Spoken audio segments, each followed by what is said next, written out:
بسم اللہ الرحمن الرحیم۔ السلام علیکم۔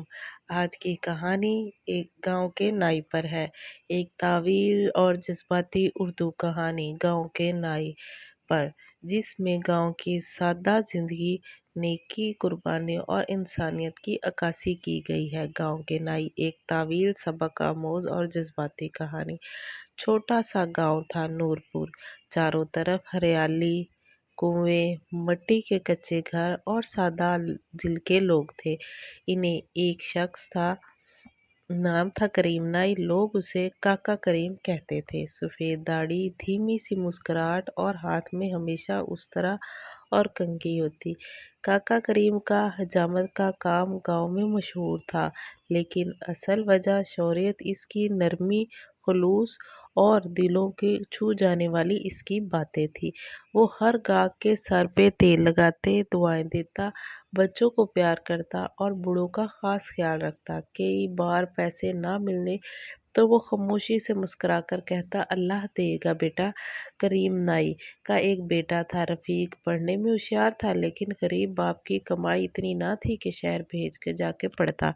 کاکا کریم دن رات محنت کرتا، کام کرتا، دعائیں مانگتا، یا اللہ میرے بیٹے کو وہ مقام دے جو میں کبھی نہ پا سکا۔ ایک دن گاؤں میں اعلان ہوا، شہر سے ایک بڑی کمپنی کے آفیسر آ رہے ہیں جو ذہین بچوں کو اسکالرشپ دیں گے۔ رفیق نے بھی فارم فل کروایا اور ٹیسٹ میں شریک ہو گیا۔ جب نتیجہ آیا تو پورا گاؤں حیران رہ گیا۔ رفیق کو پہلا انعام ملا ہے۔ شہر کے بڑے اسکول میں اس کا داخلہ، رہائش، خرچہ سب مفت۔ کریم نائی کی آنکھوں میں آنسو تھے، لیکن یہ خوشی کے آنسو تھے۔ اس نے گاؤں والوں کے لیے شربت پلایا، بچوں میں مٹھائی بانٹی۔ رفیق شہر چلا گیا۔ دنوں مہینوں میں بدل گئے اور مہینے سالوں میں بدل گئے۔ کریم نائی بوڑھا ہوتا گیا، مگر کام نہ چھوڑا۔ اکثر دکان پر بیٹھ کر اپنے بیٹے کو خط کا انتظار کرتا۔ کبھی کبھار ایک خط آ جاتا جس میں لکھا ہوتا، ابا میں محنت کر رہا ہوں، ایک دن آپ کو فخر محسوس ہوگا۔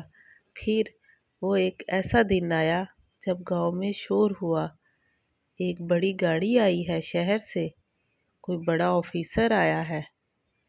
گاؤں والے جمع ہو گئے اور گاڑی سے ایک باوقار شخص نکلا، نفیس لباس، آنکھوں میں چمک اور ہاتھ میں چھوٹا سا بکسا۔ وہ سیدھا نائی کریم کی دکان پہ آیا۔ ابا پہچانا؟ کریم نائی نے غور سے دیکھا اور پھر چیخ نکل گئی، رفیق میرا بیٹا۔ رفیق اب ایک ڈاکٹر بن چکا تھا۔ اس نے گاؤں میں ایک چھوٹا سا ہسپتال بنانے کا اعلان کیا، جس کا نام رکھا کاکا کریم ہیلتھ سینٹر۔ گاؤں کے لوگ رو پڑے۔ کریم نائی سجدے میں گر پڑا، یا اللہ تیرا شکر ہے، تو نے اس طرح سے میرے بیٹے کا مستقبل سنوارا۔ اس کہانی سے ہمیں جو سبق ملتا ہے وہ ہے، ہر پیشہ عزت والا ہوتا ہے اگر نیت پاک ہو، سادہ زندگی ہو، خلوص ہو اور دعا کبھی رائیگاں نہیں جاتی۔ اگر آپ کو میری یہ کہانی پسند آئی ہے تو پلیز میرے چینل کو لائک، سبسکرائب اور شیئر ضرور کیجیے گا۔ اللہ حافظ۔